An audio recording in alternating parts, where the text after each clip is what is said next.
بسم اللہ الرحمن الرحیم۔ حضرت شعیب علیہ السلام آپ کا ذکر بھی قرآن شریف میں بار بار آیا ہے تاکہ لوگ آپ کی سچی باتوں سے سبق سیکھتے رہیں۔ پرانے زمانے میں مدین نامی ایک بڑا پر رونق شہر تھا۔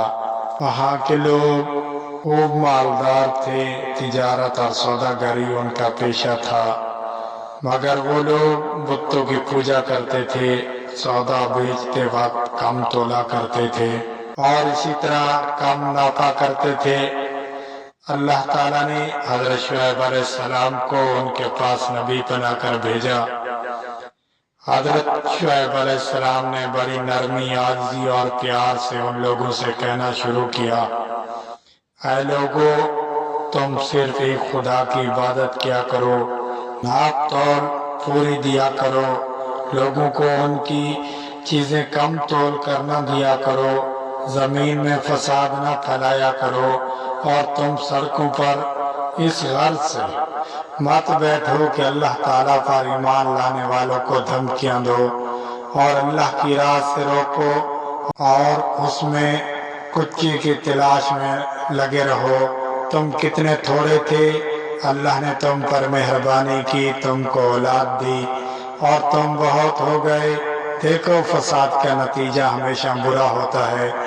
اگر تم مجھے جھوٹا خیال کرتے ہو اور دوسرے لوگوں کو میرے سچے ہونے کا پورا یقین ہے تو صبر کرو، یہاں تک کہ اللہ ہمارے اور تمہارے درمیان فیصلہ کر دے۔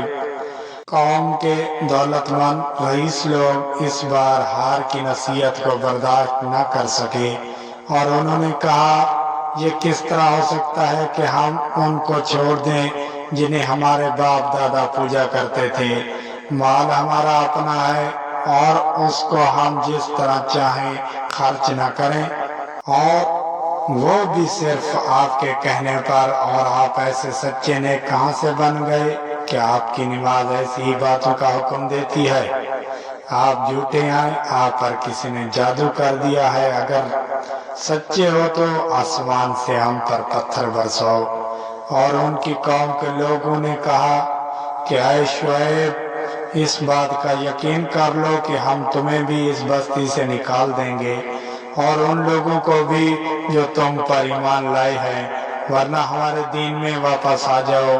تم بہت کمزور آدمی ہو، اگر تمہاری برادری کے لوگ نہ ہوتے تو ہم تمہیں کب کے پتھروں سے مار مار کر ختم کر چکے ہوتے، اور ویسے تمہارا ہم پر کوئی دباؤ بھی نہیں۔ حضرت شعیب کی قوم کے لوگ اپنی دولت اور روپے پیسے کے غرور میں بار بار اپنے سچے نبی حضرت شعیب علیہ السلام سے اس کی قوم کی باتیں کرتے رہتے۔ حضرت شعیب علیہ السلام سے اسی قسم کی باتیں کرتے رہتے۔ حضرت شعیب علیہ السلام فرماتے ہیں، اللہ تعالیٰ نے مجھے سیدھا راستہ بتایا ہے اور اپنی مہربانی سے مجھے حلال روزی بخشتا ہے۔ اب یہ کس طرح ہو سکتا ہے کہ جس کام سے میں تم کو روکتا ہوں اسے خود کرنے لگ جاؤ؟ میں تو صرف تم لوگوں کو درست کرنا چاہتا ہوں اور صرف اللہ پر بھروسہ رکھتا ہوں۔ تم لوگ میری ضد میں آ کر ایسا گناہ نہ کر بیٹھنا کہ تم پر عذاب اتر آئے جیسا کہ تم سے پہلے لوگوں پر آ چکا ہے، بلکہ تم اپنے گناہوں کی معافی مانگو اور آگے کے لیے اسی کے حضور میں توبہ کرو۔ تم نے اللہ کو بالکل بھلا دیا ہے۔ کیا تم میری برادری سے زیادہ ڈرتے ہو اور اللہ کا خوف تمہارے دلوں سے اٹھ گیا ہے؟ میں نے اپنا فرض ادا کر دیا۔ اگر تم نہیں جانتے تو چند روز کے بعد تمہیں معلوم ہو جائے گا کہ جھوٹا کون ہے اور کس پر اللہ کا عذاب اترتا ہے۔ آخر اللہ کا عذاب آ گیا۔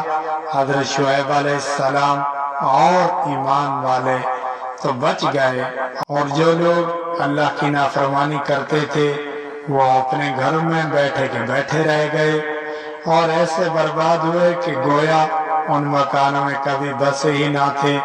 بس اللہ تعالیٰ کے سوا دوسرے کی عبادت کرنا، اللہ تعالیٰ کو بھول جانا اور غیروں کو یاد کرنا، رسول پاک صلی اللہ علیہ وسلم کی باتیں نہ ماننا، دل کی خواہشات کو پورا کرنا، کم تولنا، کم ناپنا، امن و امان کے بعد زمین پر فساد مچانا، روپیے کا غرور، دولت کا گھمنڈ کرنا اللہ کو بے حد ناپسند ہے۔ جو لوگ ایسا کرتے ہیں اور توبہ نہیں کرتے، صحیح راہ اختیار نہیں کرتے، آخر کار ایک دن ضرور سزا پائیں گے اور نقصان اٹھائیں گے۔ تو آئیے ہم سب مل کر عہد کریں کہ اللہ تعالیٰ کے سوا کسی کی عبادت نہ کریں گے اور نہ کبھی کم تولیں گے اور نہ کم ناپیں گے، غرور نہ کریں گے اور کسی کا مال بے ایمانی سے نہ کھائیں گے۔ اور اگر ہم نے ایسا کیا تو ہمارا حشر بھی حضرت شعیب علیہ السلام کی قوم جیسا ہو جائے گا۔ اللہ ہم کو محفوظ رکھے، آمین ثم آمین۔ اگر ویڈیو اچھی لگی ہو تو ہمارے چینل کو سبسکرائب اور بیل آئیکن کو ضرور پریس کرنا تاکہ ہماری ہر آنے والی ویڈیو سب سے پہلے آپ کو مل سکے۔ اللہ آپ کا حامی و ناصر ہو۔ اللہ نگہبان۔